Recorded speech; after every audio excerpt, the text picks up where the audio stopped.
Welcome back friends in our YouTube channel unique life sciences. आज हम next biomolecule nucleic acids के बारे में स्टडी करेंगे। तो हमें पता है न्यूक्लिक एसिड्स दो प्रकार के होते हैं, डीएनए और आरएनए। तो डीएनए और आरएनए के बारे में हम नॉर्मली जानते हैं। डीएनए क्या होता है, जेनेटिक मटेरियल होता है जो किस में पाया जाता है, न्यूक्लियस में पाया जाता है। तो आरएनए भी कुछ में जेनेटिक मटेरियल के रूप में और कुछ में प्रोटीन के सिंथेसिस में ट्रांसक्रिप्शन फैक्टर के रूप में काम में आता है। तो सबसे पहले देखते हैं कि न्यूक्लिक एसिड की इंट्रोडक्शन के बारे में।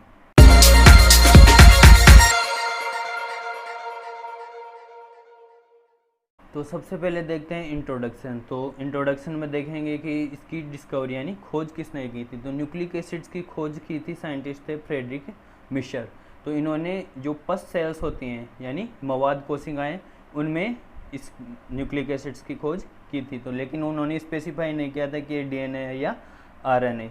तो मोस्टली ये क्वेश्चन बहुत बार पूछा जाता है कि न्यूक्लिक एसिड की खोज किसने की थी, और मोस्टली जो हम आंसर देते हैं वो क्या आंसर देंगे, वाटसन और क्रिक। क्योंकि डीएनए के नाम से हमें क्या पता चलता है कि वाटसन और क्रिक ने खोज की थी, बल्कि उन्होंने खोज नहीं की थी, उन्होंने डीएनए का डबल स्टैंडर्ड मॉडल दिया था। तो ये आपको साइंटिस्ट का नाम है जो फ्रेडरिक मिशर, ये आपको याद रखना है। अब देखते हैं न्यूक्लिक एसिड कौन कौन से प्रकार के होते हैं जो हमें पता है, डीएनए और आरएनए। तो डीएनए की फुल फॉर्म सभी को पता होगी, डीऑक्सी राइबो न्यूक्लिक एसिड, और आरएनए की राइबो न्यूक्लिक एसिड। नेक्स्ट है nucleic acids are polymer of nucleotides. देखो अब होता क्या है, न्यूक्लियोटाइड्स क्या होते हैं, यानी न्यूक्लिक एसिड्स क्या होते हैं, न्यूक्लियोटाइड के पॉलीमर होते हैं। यानी बहुत सारे, यानी मान लो एक न्यूक्लियोटाइड का मॉलिक्यूल है, वो दूसरे न्यूक्लियोटाइड से जुड़ता है, वो तीसरे से जुड़ता है, फिर चौथे से जुड़ता है, और इस प्रकार से एक लंबा पॉलीमर यानी बहुलक बना लेते हैं। तो हम इसको क्या बोलेंगे, पॉलीमर ऑफ न्यूक्लियोटाइड। तो पॉलीमर ऑफ न्यूक्लियोटाइड क्या कहलाता है, न्यूक्लिक एसिड। जैसे हमने प्रोटीन में पढ़ा था, तो प्रोटीन किसके पॉलीमर होते हैं, एमिनो एसिड के पॉलीमर होते हैं। तो इसी प्रकार से न्यूक्लिक एसिड किसके पॉलीमर होते हैं, न्यूक्लियोटाइड्स के पॉलीमर होते हैं। इसी बात को हम दूसरी तरीके से कह सकते हैं, monomeric units of nucleic acids are called nucleotides. यानी ये जो चेन होती है लंबी, इसकी एक मोनोमेरिक यूनिट की बात करें तो उसको हम क्या बोलेंगे, न्यूक्लियोटाइड। और so nucleic acids are also called polynucleotide, क्योंकि इसमें बहुत सारे न्यूक्लियोटाइड होते हैं। तो बहुत सारे जब भी न्यूक्लियोटाइड या कोई भी मॉलिक्यूल होते हैं तो हम उसको क्या बोलते हैं, पॉलीन्यूक्लियोटाइड। तो बहुत सारे न्यूक्लियोटाइड मिलकर क्या बनाते हैं, न्यूक्लिक एसिड। या दूसरी भाषा में हम इनको क्या बोल सकते हैं, डायरेक्टली पॉलीन्यूक्लियोटाइड। मतलब डीएनए और आरएनए क्या है, एक पॉलीन्यूक्लियोटाइड है जो बहुत सारे न्यूक्लियोटाइड से मिलकर बना होता है। नेक्स्ट है nucleic acids function as a genetic material.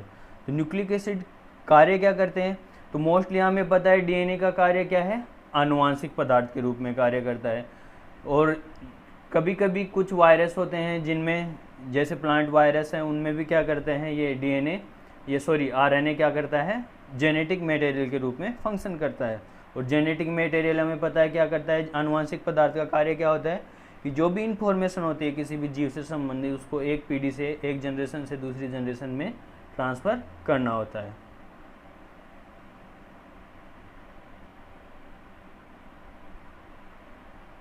Next अब देखेंगे न्यूक्लियोटाइड्स के बारे में। हमें पता चल गया कि न्यूक्लिक एसिड्स क्या है, न्यूक्लिक एसिड क्या है, पॉलीन्यूक्लियोटाइड। मतलब बहुत सारे न्यूक्लियोटाइड ऐसे एक दूसरे से जुड़कर क्या बनाते हैं, पॉलीन्यूक्लियोटाइड। यह तो पता चल गया हमें न्यूक्लिक एसिड्स क्या है, पॉलीन्यूक्लियोटाइड। अब हमें इसकी स्ट्रक्चर की स्टडी करनी है, तो क्या करेंगे, हम एक न्यूक्लियोटाइड को लेंगे और उसकी स्ट्रक्चर की स्टडी करेंगे। तो सबसे पहले देखते हैं कि न्यूक्लियोटाइड क्या होता है, तो न्यूक्लियोटाइड किस प्रकार से बना होता है। तो सबसे पहले देखेंगे तो monomeric unit of nucleic acid. Nucleotide क्या होता है, एकलक इकाई। कोई भी न्यूक्लिक एसिड होता है उसकी एकलक इकाई को क्या बोलेंगे, nucleotide. Nucleotide are phosphate ester of nucleoside. ये क्या है, इसकी एक डेफिनेशन है। तो न्यूक्लियोटाइड की डेफिनेशन क्या बोल सकते हैं हम, जो न्यूक्लियोसाइड्स होते हैं, या भी न्यूक्लियोसाइड हम आगे स्टडी करेंगे कि क्या होते हैं न्यूक्लियोसाइड। तो न्यूक्लियोसाइड के फॉस्फेट एस्टर को हम क्या बोलते हैं, न्यूक्लियोटाइड। ये जो डेफिनेशन है हम इसको आगे क्लैरिफाई करेंगे। अब देखो न्यूक्लियोटाइड कौन कौन सी चीज़ों से मिलके, जैसे ये जो एक न्यूक्लियोटाइड है, अभी जो ये एक न्यूक्लियोटाइड है वो कौन कौन से कंपोनेंट से मिलकर बना होता है, तो ये 3 प्रकार के कंपोनेंट होते हैं जिनसे ये एक न्यूक्लियोटाइड बनता है। तो एक न्यूक्लियोटाइड बनाने के लिए 3 प्रकार के कौन कौन से कंपोनेंट है। फर्स्ट है नाइट्रोजन बेस, दूसरा है पेंटोस शुगर और तीसरा है फॉस्फोरिक एसिड। तो ये 3 कंपोनेंट मिलकर एक न्यूक्लियोटाइड का निर्माण करते हैं। जैसे ये एक न्यूक्लियोटाइड है तो हम डायरेक्टली इसको ये 3 मॉलिक्यूल मिलकर, ये 3 कंपोनेंट मिलकर किसका निर्माण कर रहे हैं, एक न्यूक्लियोटाइड का। तो सबसे पहले देखते हैं हम नाइट्रोजनी बेस कि नाइट्रोजन बेस या नाइट्रोजनी क्षार क्या होते हैं। तो देखें तो नाइट्रोजन बेस क्या है। Nitrogen base are heterocyclic planar relatively water insoluble aromatic molecule.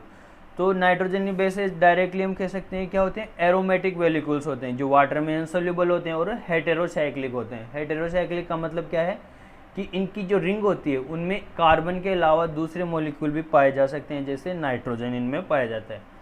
तो जो न्यूक्लिक एसिड होते हैं उनमें जो नाइट्रोजन बेसेस पाए जाते हैं उन नाइट्रोजन बेसेस को हम 2 भागों में डिवाइड करते हैं, प्यूरिन और पिरिमिडिन। प्यूरिन 2 प्रकार के होते हैं और पिरिमिडिन 3 प्रकार के न्यूक्लिक एसिड्स में जो पाए जाते हैं। न्यूक्लिक एसिड्स की बात करें तो डीएनए और आरएनए में ये पाए जाते हैं। तो प्यूरिन 2 कौन कौन सी हैं, एडेनिन और ग्वानिन। तो ये प्यूरिन के एग्जाम्पल हो गए। और जो पिरिमिडिन है वो 3 प्रकार के होते हैं, यूरेसिल, थायमिन और साइटोसिन। तो देखो पिरिमिडिन्स क्या होती हैं। पिरिमिडिन्स की स्ट्रक्चर देखें तो पिरिमिडिन क्या होती है, एक बेंजीन रिंग की जैसे होती है। अब बेंजीन में तो क्या होता है, सिर्फ कार्बन ही होते हैं, लेकिन इसमें 1 नंबर और 3 नंबर पर क्या है, नाइट्रोजन के द्वारा रिप्लेसमेंट कर दिया गया, इसलिए इसको हम पिरिमिडिन रिंग बोलेंगे। और तो प्यूरिन रिंग क्या होती है, देखो प्यूरिन में हम देख सकते हैं 2 रिंग दिखाई दे रही। एक रिंग जो है तो वो तो दिखाई दे रही पिरिमिडिन की जैसी, तो ये तो पिरिमिडिन रिंग है। अब पिरिमिडिन रिंग के साथ क्या जुड़ गई है, इमिडाजोल रिंग जुड़ गई, तो इसलिए हम इसको क्या बोल देते हैं, प्यूरिन रिंग बोल देते हैं। तो अब इनके एक एक नाइट्रोजन बेस की स्टडी हम नेक्स्ट में करते हैं। तो सबसे पहले देखा हमने 2 प्रकार के प्यूरिन है। कौन कौन से प्यूरिन है, एक तो एडेनिन और दूसरा ग्वानिन। तो ये 2 प्रकार के क्षार हैं। जो एडेनिन है उसको हम क्या बोलते हैं, 6 एमिनो प्यूरिन, यानी इसके केमिकल नाम वो हो सकता है। और जो ग्वानिन होता है उसका केमिकल नाम क्या होता है, 6 ऑक्सी 2 एमिनो प्यूरिन। देखिए इसकी स्ट्रक्चर में आप देख सकते हो 6 एमिनो प्यूरिन किस प्रकार से नाम पड़ा है, क्योंकि इसके 6 नंबर कार्बन पर क्या जुड़ा हुआ है, एमिनो ग्रुप जुड़ा हुआ है, इसलिए इसको हम क्या बोल रहे हैं, 6 एमिनो प्यूरिन। और दूसरा जो ग्वानिन है उसमें क्या जुड़ा हुआ है, 6 ऑक्सी, यानी 6 नंबर पर ऑक्सी ग्रुप यानी कार्बोनिल ग्रुप, और जो 2 एमिनो यानी 2 नंबर कार्बन पर क्या जुड़ा हुआ है, एमिनो ग्रुप जुड़ा हुआ है, इसलिए इसका नाम क्या हो गया, 6 ऑक्सी 2 एमिनो प्यूरिन। नेक्स्ट है पिरिमिडिन। सबसे पहले देखते हैं साइटोसिन। तो साइटोसिन क्या है, साइटोसिन का यदि केमिकल नाम देखें तो इसका केमिकल नाम क्या है, 2 ऑक्सी 4 एमिनो पिरिमिडिन। तो इसमें देखो 2 नंबर कार्बन पर ऑक्सी ग्रुप और 4 नंबर कार्बन पर एमिनो ग्रुप, तो इसका नाम क्या हो गया, 2 ऑक्सी 4 एमिनो पिरिमिडिन। तो ये आसानी से ये नाम याद रखे जा सकते हैं, और यदि आप इनकी स्ट्रक्चर को अच्छी तरह से याद कर ले तो आपको कहीं भी प्रॉब्लम नहीं आएगी। दूसरा है यूरेसिल। तो यूरेसिल, अब देखो इसमें ये है जो प्यूरिन है वो एडेनिन और ग्वानिन है, जो किस में पाए जाते हैं, डीएनए में भी पाए जाते हैं और आरएनए में भी पाए जाते हैं। ये दोनों एडेनिन और ग्वानिन डीएनए में भी पाए जाएंगे और आरएनए में भी पाए जाएंगे। लेकिन जो पिरिमिडिन है उनमें जो साइटोसिन होता है वो तो डीएनए और आरएनए दोनों में पाया जाता है। लेकिन अब जो ये 2 और हैं, यूरेसिल और थायमिन, ये क्या होते हैं, स्पेसिफिक होते हैं। तो यूरेसिल हमेशा सिर्फ किस में पाया जाता है, आरएनए में पाया जाता है, और ये जो थायमिन होता है वो किस में पाया जाता है, डीएनए में पाया जाता है। तो ये हमारा एक अंतर हो गया। इसको भी डिफरेंस को याद रख सकते हैं कि डीएनए और आरएनए में क्या अंतर होता है, कि डीएनए में थायमिन नाइट्रोजन बेस पाया जाता है और आरएनए में कौन सा नाइट्रोजन बेस पाया जाता है, यूरेसिल नाइट्रोजन बेस पाया जाता है। तो यूरेसिल की यदि स्ट्रक्चर की बात करें तो यूरेसिल की स्ट्रक्चर या इसका केमिकल नाम क्या होता है, 2,4 डाईऑक्सी पिरिमिडिन। तो इसमें देखो 2 और 4 कार्बन पर क्या है, कार्बोनिल ग्रुप है, तो इसका नाम क्या होगा, 2,4 डाईऑक्सी पिरिमिडिन। इसी प्रकार से इसका नाम क्या होगा, थायमिन का नाम क्या होगा, इसके 2 नंबर कार्बन पर ऑक्सी ग्रुप है 5 नंबर कार्बन पर मेथिल ग्रुप है और 4 नंबर पर ऑक्सी ग्रुप है, तो इसका नाम क्या हो गया 5 मेथिल 2,4 डाईऑक्सीपिरिमिडिन। तो इसमें मेथिल ग्रुप जुड़ा हुआ है, तो ये हो गया थायमिन, जो सिर्फ किस में पाया जाता है, डीएनए में पाया जाता है। तो फर्स्ट कंपोनेंट हो गया हमारा क्या, नाइट्रोजन बेस। न्यूक्लियोटाइड की स्ट्रक्चर की स्टडी करें, 3 प्रकार के कंपोनेंट पाए जाते हैं, nitrogen base, sugar and phosphate group. तो सबसे पहले हमने देख लिया क्या, नाइट्रोजन बेस। तो नाइट्रोजन बेस 2 प्रकार के हो गए, प्यूरिन और पिरिमिडिन। प्यूरिन 2 प्रकार के हो गए, एडेनिन और गुआनिन, और पिरिमिडिन भी कितने प्रकार के हो गए, 3 प्रकार के। लेकिन देखो डीएनए में और आरएनए में सिर्फ 4 ही पाए जाएंगे। देखो डीएनए में कौन कौन से नाइट्रोजन बेस पाए जाएंगे, एडेनिन, गुआनिन, साइटोसिन और थाइमिन। यूरेसिल नहीं पाएगा। तो ये 4 तो पाए जाएंगे किसमें, डीएनए में। यदि आरएनए की बात करें तो आरएनए में कौन कौन से पाए जाएंगे, एडेनिन भी पाया जाएगा, गुआनिन भी पाया जाएगा, साइटोसिन भी पाया जाएगा और यूरेसिल पाया जाएगा। थाइमिन नहीं पाया जाएगा, क्योंकि थाइमिन किस में पाया जाता है, सिर्फ डीएनए में। तो 4 नाइट्रोजन बेस तो किस में पाए जाते हैं, आरएनए में, और 4 ही किस में पाए जाएंगे, डीएनए में पाए जाएंगे। नेक्स्ट कंपोनेंट है शुगर। तो शुगर कौन कौन सी होती है इसमें, देखो शुगर कौन सी पाई जाती है, सबसे पहले तो पेंटोस शुगर। पेंटोस शुगर का मतलब जिसमें 5 कार्बन मॉलिक्यूल पाए, पेंटोस शुगर का मतलब जिसमें 5 कार्बन पाए जाते हैं, तो वो पेंटोस शुगर हो गई। तो पेंटोस शुगर भी इसमें 2 प्रकार की होती है, एक तो राइबोस शुगर और दूसरी है डीऑक्सीराइबोस शुगर। तो राइबोस शुगर का मतलब क्या है, ये एक कंप्लीट शुगर होती है, और डीऑक्सीराइबोस में एक ऑक्सीजन कम होता है, और वो कौन से कार्बन परमाणु का होता है, 2 नंबर कार्बन परमाणु का। स्ट्रक्चर में देख सकते हैं आप, ये जो बीटा डी राइबोस शुगर है उसमें 2 नंबर कार्बन पर OH है, और इसमें जो बीटा डी 2 डीऑक्सीराइबोस में क्या है, ऑक्सीजन की कमी है। इसमें दोनों में हाइड्रोजन के द्वारा इसकी वैलेंसी कंप्लीट हो रही है, तो ये अंतर पाया जाता है। तो ये डीऑक्सीराइबोस शुगर वो तो किस में पाई जाती है, डीएनए में, और राइबोस शुगर किस में पाई जाती है, आरएनए में पाई जाती है। नेक्स्ट है न्यूक्लियोसाइड। तो न्यूक्लियोसाइड क्या होते हैं, देखो हमने अभी तक 2 कंपोनेंट जो न्यूक्लियोटाइड बनाने में भाग लेते हैं के बारे में स्टडी किया, कौन कौन से, वो नाइट्रोजन बेस और शुगर। अभी जो नाइट्रोजन बेस और शुगर है वो आपस में रिएक्शन करके क्या बना लेते हैं, न्यूक्लियोसाइड का निर्माण कर लेते हैं। यहाँ पर आप देख सकते हो, ये एक नाइट्रोजन बेस है और ये शुगर है। तो शुगर का जो 1 नंबर कार्बन और जो यहाँ पर जो आप ये प्यूरिन देख रहे हो, प्यूरिन का जो 9 नंबर नाइट्रोजन है वो आपस में रिएक्शन करके कौन सा बॉन्ड बना रहे हैं, ग्लाइकोसाइडिक बॉन्ड। देखो ये याद रखने की चीज़ है, जो प्यूरिन होती है उसमें जो न्यूक्लियोसाइड बनता है उसमें जो ग्लाइकोसाइडिक बॉन्ड का निर्माण होता है वो 1 नंबर शुगर के तो 1 नंबर कार्बन और इसके 9 नंबर नाइट्रोजन के बीच में बनता है। और जो पिरिमिडिन होता है, पिरिमिडिन का में क्या होता है, 1 नंबर शुगर का तो 1 नंबर कार्बन और जो नाइट्रोजन बेस का भी 1 नंबर नाइट्रोजन। तो इसमें तो क्या बनता है, C1N9 और इसमें C1N1। तो देखो आरएनए में कौन कौन से न्यूक्लियोसाइड बनेंगे, देखो इनका जैसे ये न्यूक्लियोसाइड बनते हैं तो इनमें नाम चेंज होते हैं। तो सबसे पहले देखते हैं यूरिडीन। तो यूरिडीन कैसे बना, ये जो यूरेसिल है, यूरेसिल जब शुगर जुड़ेगी तो क्या बनेगा, यूरिडीन। अब देखो इनमें कौन सी शुगर होगी, राइबोस शुगर। आरएनए है तो कौन सी शुगर होगी, राइबोस शुगर। दूसरा है साइटिडीन। साइटिडीन का मतलब यहाँ पर नाइट्रोजन बेस कौन सा आएगा, साइटोसिन। तो साइटोसिन से यदि शुगर जुड़ेगी कौन सी शुगर, राइबोस शुगर, तो क्या बनेगा, साइटिडीन।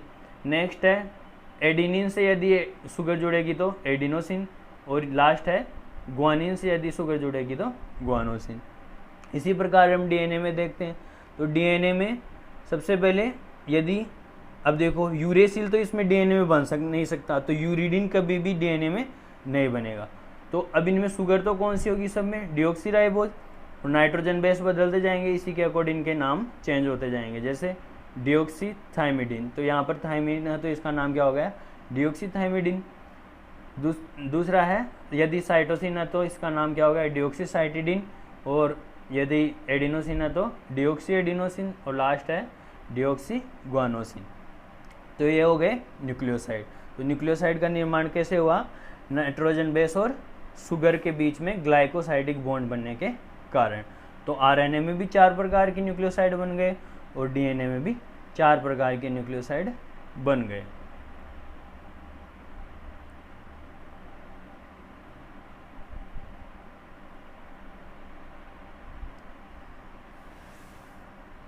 अब न्यूक्लियोसाइड का निर्माण हो गया।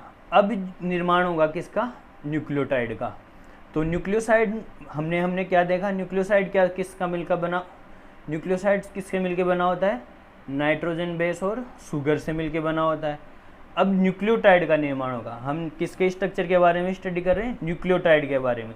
इसके दो कंपोनेंट हम पहले ही देख चुके हैं, कौन कौन से? नाइट्रोजन बेस और शुगर। और ये दोनों मिल जाते हैं तो किसका निर्माण हो जाता है? न्यूक्लियोसाइड का। देखो ये जो दोनों कंपोनेंट है वो मिलकर किसको बनाते हैं, किसका निर्माण करते हैं? न्यूक्लियोसाइड का निर्माण करते हैं। अब यदि इसमें तीसरा कंपोनेंट कौन सा? फॉस्फेरिक एसिड या फॉस्फेट ग्रुप आकर इसमें जुड़ जाता है तो इसको क्या कहते हैं हम? न्यूक्लियोटाइड।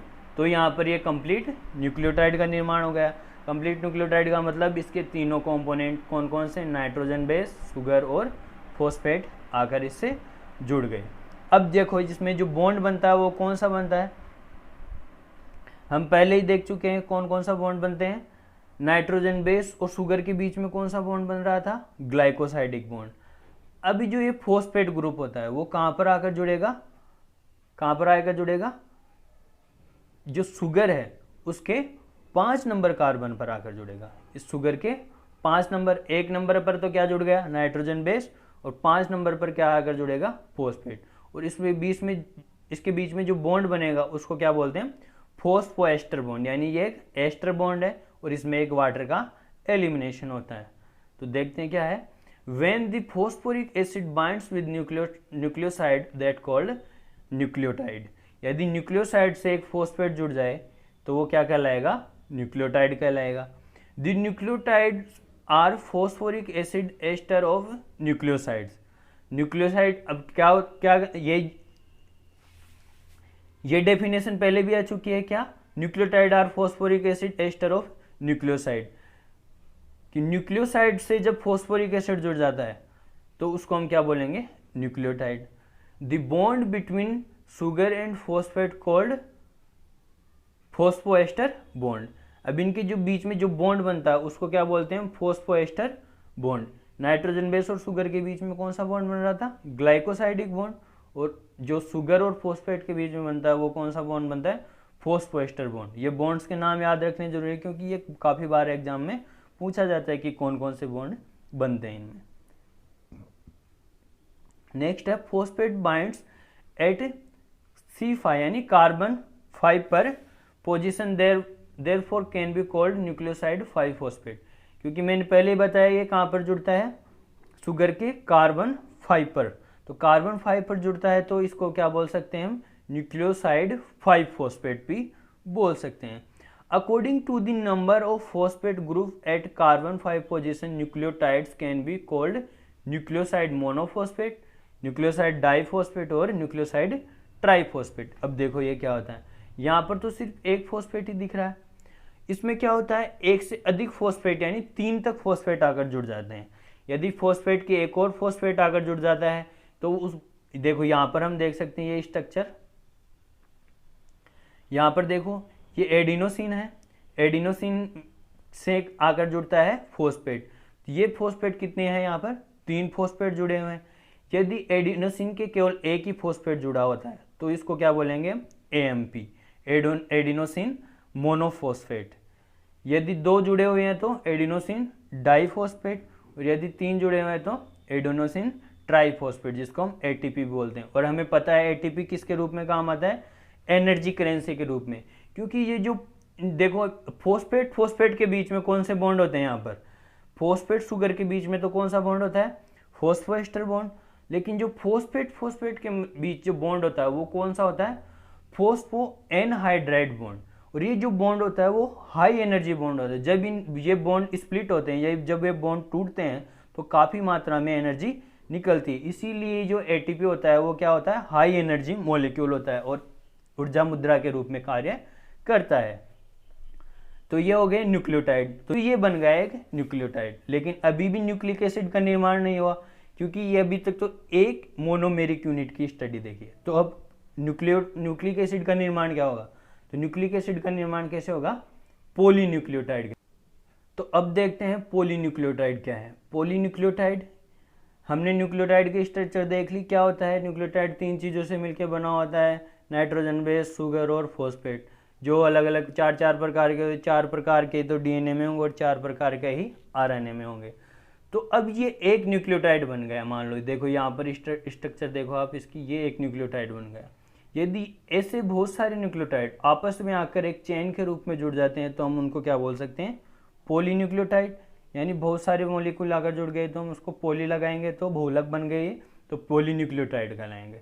तो पॉलीन्यूक्लियोटाइड क्या होते हैं, polynucleotide are polymers of nucleotide. सीधी सी बात है, बहुत सारे न्यूक्लियोटाइड आकर जुड़ गए तो पॉलीमर बन रहा है। अब देखो इनके बीच में भी बॉन्ड्स का निर्माण होगा, वैसे तो डायरेक्ट जुड़ेंगे नहीं, तो कौन से बॉन्ड बनेंगे इनके बीच में, the linkage between 2 nucleotides known as phosphodiester bond.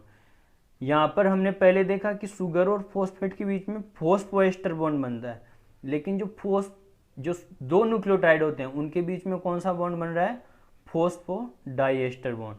ये याद रखना जरूरी है, फॉस्फोडाइएस्टर बॉन्ड। नेक्स्ट है polynucleotide forms due to condensation reaction between the alkyl group of 5-phosphate and the 1 nucleotide and the 3-hydroxyl group of second nucleotide। एक के तो 5 number carbon वाले फॉस्फेट के जो एल्कोहल ग्रुप के बीच में, और दूसरा का 3 नंबर वाले पर।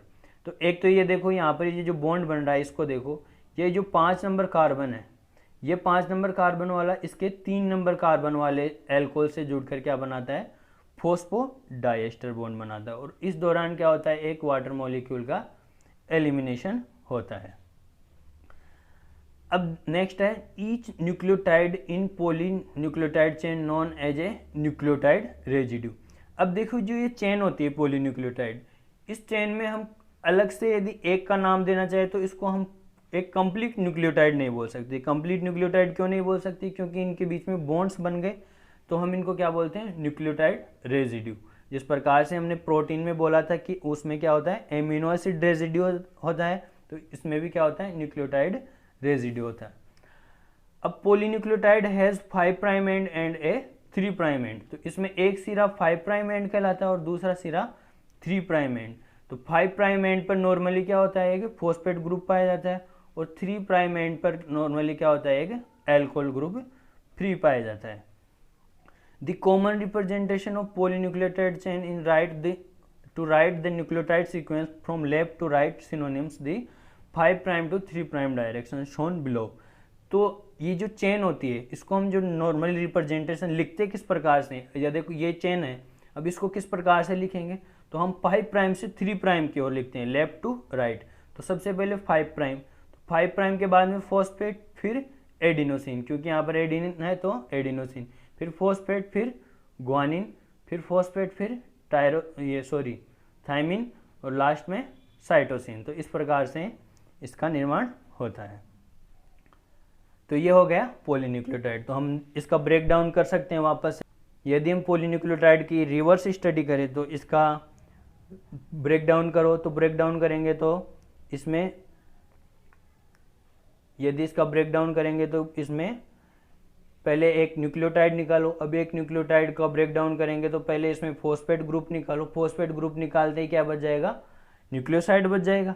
अब न्यूक्लियोसाइड में से भी यदि नाइट्रोजन बेस और शुगर को अलग अलग कर दो, तो ये इस प्रकार से इसका ब्रेक डाउन हो सकता है। तो रिवर्स स्टडी हम इस प्रकार से कर सकते हैं।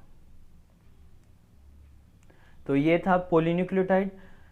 इसमें हमने पढ़ लिया क्या इसके बारे में, न्यूक्लियोसाइड्स के बारे में और न्यूक्लियोटाइड्स के बारे में, और लास्ट में पॉलीन्यूक्लियोटाइड। तो न्यूक्लिक एसिड पढ़ लिया हमने। अब जो डीएनए और आरएनए होते हैं उनके बारे में सेपरेटली स्टडी करेंगे कि ये किस प्रकार से स्ट्रक्चर बनाते हैं। यहाँ पर जो चेन बनी है वो एक सिंगल स्ट्रैंड चेन बनी है पॉलीन्यूक्लियोटाइड की। जो डीएनए होता है उसमें डबल चेन होती है, जो हम स्टडी करेंगे नेक्स्ट वीडियो लेक्चर में। तो आज के लिए यहीं तक। तो यदि आपको अच्छा लगा तो आप वीडियो को लाइक कीजिए, और यदि अभी भी कोई डाउट है तो आप कमेंट करके उसमें पूछ सकते हैं, आपके आंसर दिए जाएंगे। तो तब तक के लिए साइन ऑफ, बाय।